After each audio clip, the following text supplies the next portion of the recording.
Hey guys, welcome to day number 3 of the July 22 and 22, where we're going through all of the exercises that I did or still do to work my hand. So today is another stretching one. These are some of the first exercises that I did. I still do some of them occasionally, but they are less of my focus now.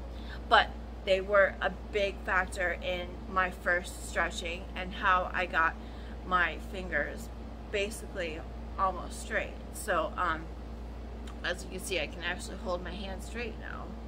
Well, a little bend in a couple of them, but anyway, still working on it.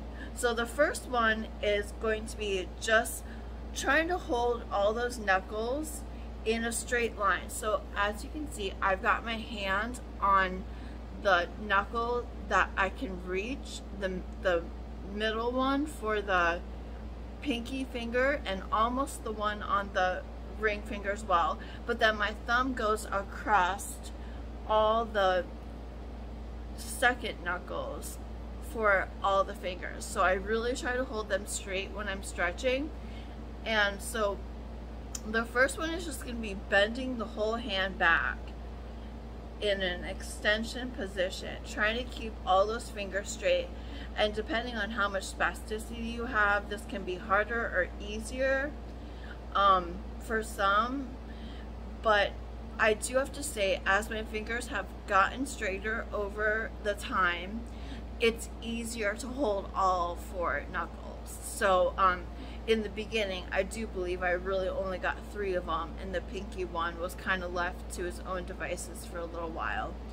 But again, just try to hold all 4, and then the next stretch is going to be just bending back the fingers. Now, I do have one caveat with this exercise, and I try not to bend them back too far.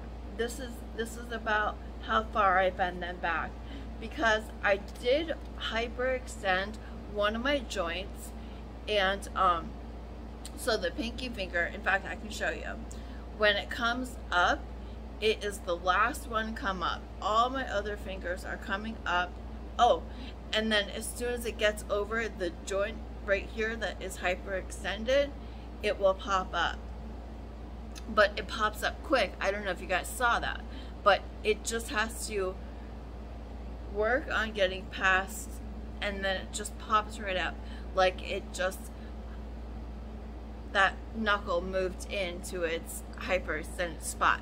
So once you hyperextend your joints, they won't go back to normal. They are always extended, which is why I say that one, to keep your fingers straight, and then I hold that pinky joint in place, and then I really don't extend them back very far whatsoever, and I don't bend them back individually, because that's how I hyperextended the pinky. So another stretch to do, again, I hold them and I do this tabletop position. I don't know if you can tell with my fingers over it, but so what it is just a tabletop with my hand. And then to extend this into a wrist stretch, I stretch it down under and try to keep my fingers in the tabletop. And then again, I go backwards in the wrist extension and try to keep it in the tabletop. So that's a straight finger wrist extension, a straight finger extension, but not too far for the straight fingers, and then a tabletop in a wrist extension, a tabletop in neutral, and then go from neutral into an underhanded curl. And speaking of underhanded curls, we're going to be doing something like that for day number 4. Alright guys, so that was it for day 3, and I'll see you tomorrow for day number 4. And I will link below to day number 2. If you haven't seen it, you can go ahead and check that one out. Alright guys, so have a great day. Bye.